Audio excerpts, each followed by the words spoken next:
قربانی جو شخص طاقت رکھنے کے باوجود بھی نہیں کرتا ہے تو اس کا کیا حکم ہوگا؟ کیا قربانی کرنا واجب ہے؟ اونٹ میں اور گائے میں کتنے لوگ حصہ لے سکتے ہیں؟ پھر قربانی کے دن کتنے ہیں؟ اس پر انشاءاللہ آج کی اس ویڈیو میں ہم لوگ بات کریں گے۔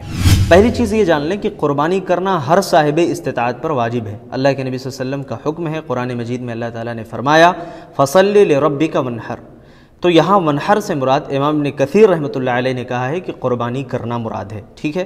تو ونحر فعل امر ہے جس سے وجوب ثابت ہوتا ہے۔ دوسری چیز یہ ہے کہ اللہ کے نبی صلی اللہ علیہ وسلم نے ہمیشہ قربانی دی ہے، یہاں تک کہ آپ دوران سفر بھی آپ نے قربانی کیا ہے، پھر اسی طریقے سے مدینے میں 10 سال رہے اللہ کے نبی صلی اللہ علیہ وسلم، وہاں بھی آپ قربانی دیا کرتے تھے، یعنی قربانی کرتے تھے۔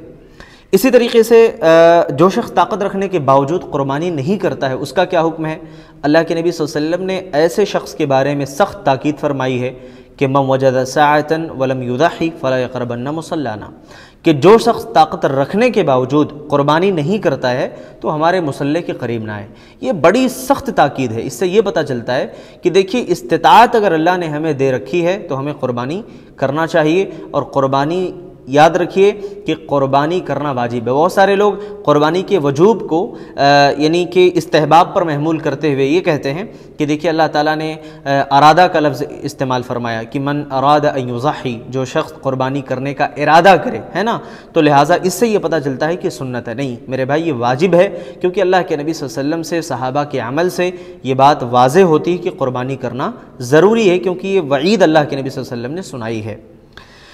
اسی طریقے سے حاجیوں میں ہر چھوٹے بڑے شخص کی طرف سے قربانی ہوگی، یعنی الگ الگ قربانی دینا پڑے گا، ایک قربانی کافی نہیں ہوگی۔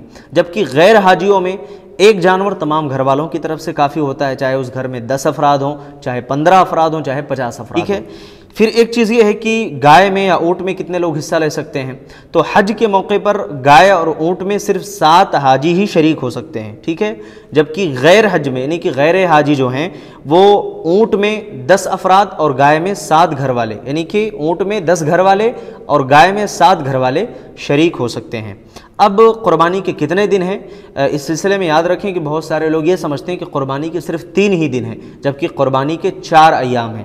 پہلا یوم النحر یعنی 10 ذی الحجہ، اس کے بعد ایام تشریق 11، 12، 13 ذی الحجہ، جیسا کہ صحیح ابن حبان، دارقطنی، بیہقی، مسند احمد اور مسند بزار وغیرہ کی روایت۔ تو یہ چیز آپ یاد رکھیں کہ قربانی کے جو ایام ہیں وہ 4 ہیں، اور آخری جو دن ہے، بہت سارے لوگ سمجھتے ہیں کہ صرف پہلے دن ہی کرنا افضل ہے، جبکہ آخری دن جس کی سنت ہمارے درمیان ختم ہو رہی ہے اس کو زندہ کرنا بھی ضروری ہے، اور اگر ایسا کوئی کرتا ہے تو انشاءاللہ اس کو ڈبل ثواب ملے گا۔ ایک تو ایک سنت کو زندہ کرنے کا ثواب ملے گا، اور دوسرا انشاءاللہ قربانی کا بھی ثواب ملے گا۔ تو یہ قربانی کے کچھ اہم مسائل تھے۔ اللہ تعالی ہم سب کے قربانیوں کو قبول فرمائے۔ السلام علیکم۔